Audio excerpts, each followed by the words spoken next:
Jadi dalam konteks pembacaan kita, yang pertama, jemaat yang belajar untuk bersatu.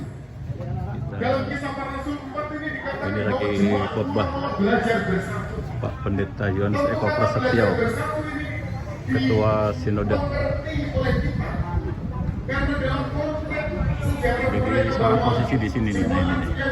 dicatat di dalam Kisah Para Rasul ini adalah mereka berasal dari latar belakang yang beraneka ragam, kultur yang beraneka ragam, entitas yang beraneka ragam, campuran orang-orang yang ada dengan latar belakang dengan budaya Yunani, ada orang-orang Yahudi dengan berbagai tentu perbedaan-perbedaan apa yang mereka miliki dalam tradisi-tradisi kehidupan. Mereka ketemu, tentu yang terjadi adalah belajar untuk saling mengenal, belajar untuk bersatu, belajar untuk menyesuaikan diri. Karena mereka bertemu dengan orang-orang yang tadinya tidak bersama-sama dengan mereka, tidak dikenal, tentu memiliki berbagai kebiasaan, tradisi, keyakinan, dan mungkin ideologi-ideologi yang berbeda. Mereka orang-orang yang terus bertambah dari 120 orang menjadi 3.000 orang. Ini bisa dibayangkan bahwa ini menjadi sebuah persekutuan dan sekaligus kehidupan komunal yang tidak sederhana.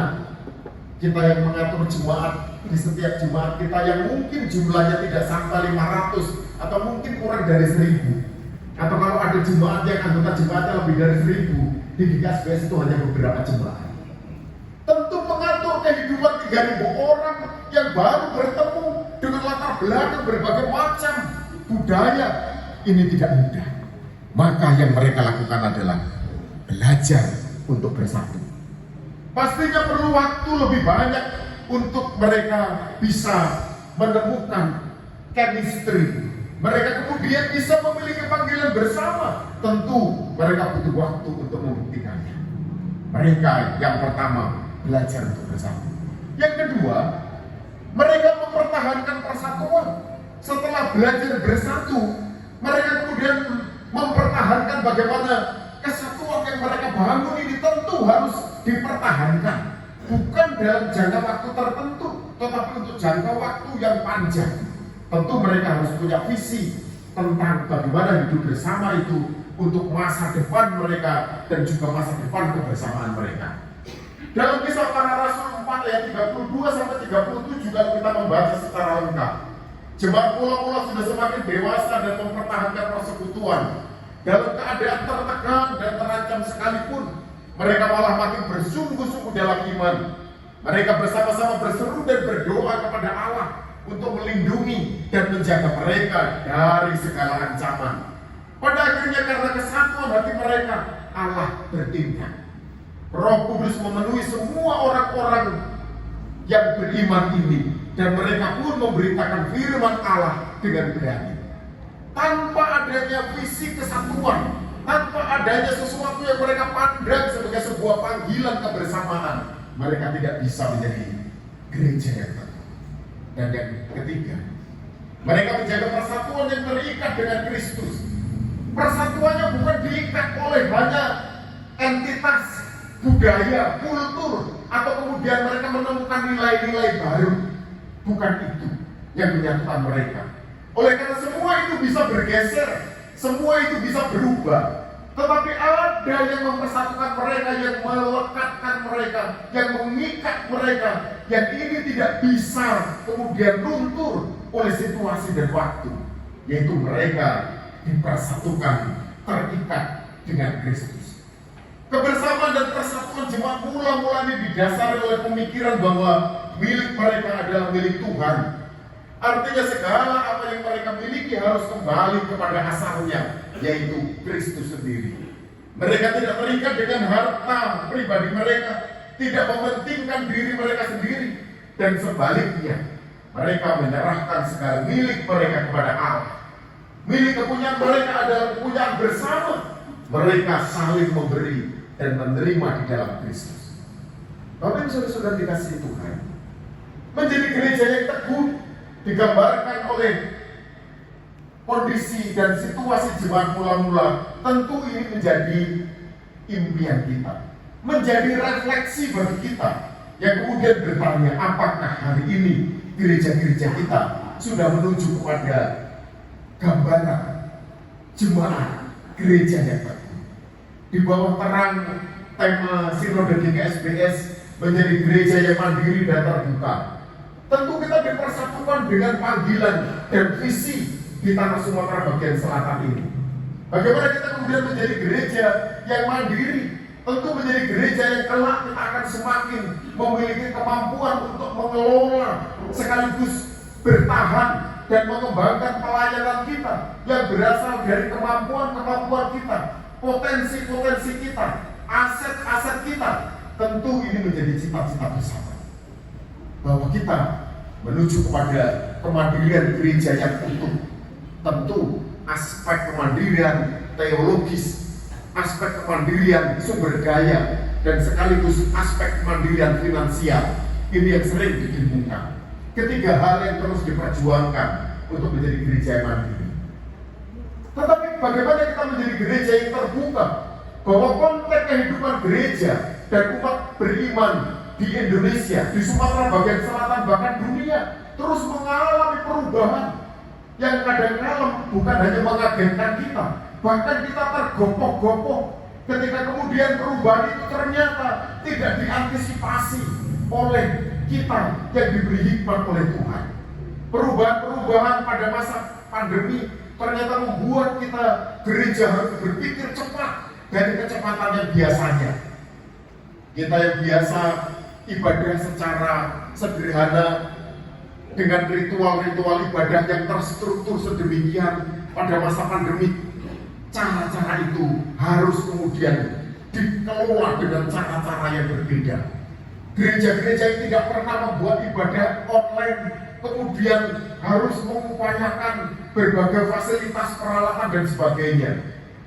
Kami para pendeta yang tidak pernah memikirkan bagaimana merancang ibadah-ibadah streaming, kita harus kemudian belajar bagaimana membuat rekaman, mengedit video, lalu kemudian mengirim kepada jemaat, bagaimana harus melakukan pendampingan pastoral dan pelayanan dan sebagainya. Yang paling laris adalah toko-toko alat handicap, alat rekam dan sebagainya. Hampir rata-rata gereja punya itu selama pandemi yang tidak pernah dibayangkan.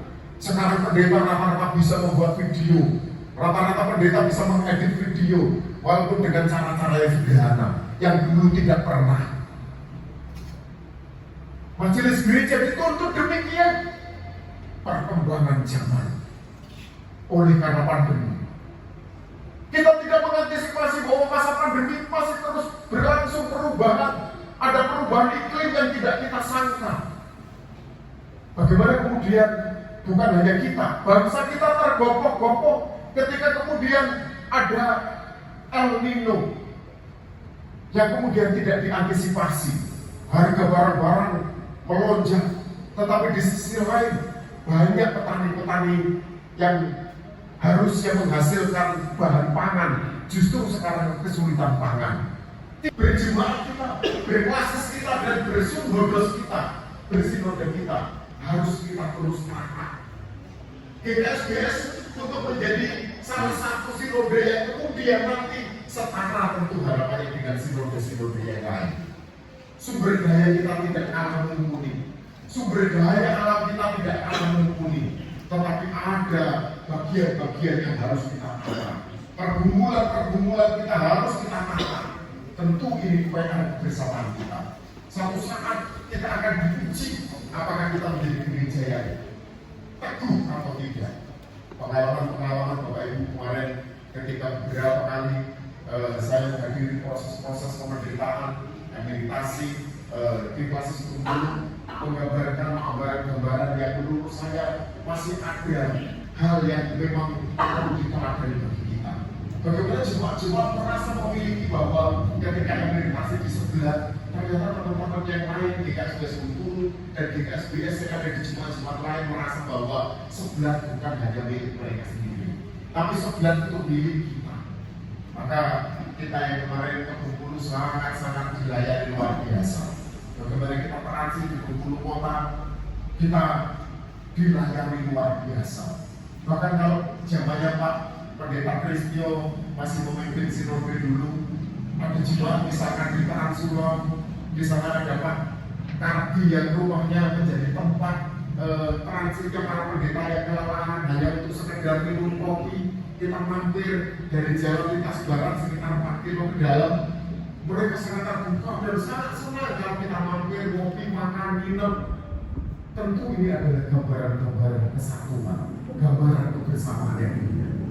Saya kemarin pagi hari di sebelah, saya sempat mengatakan begini, saya bingung bagaimana saya kemudian akan mengelola kebutuhan jasmani saya.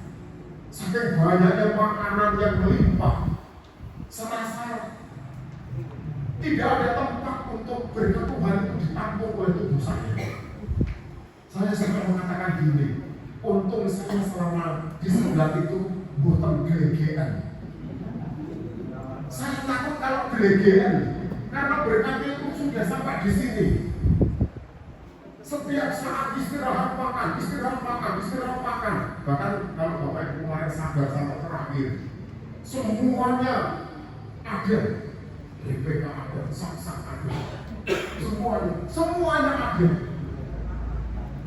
Bapak Ibu, itu indahnya kebersamaan.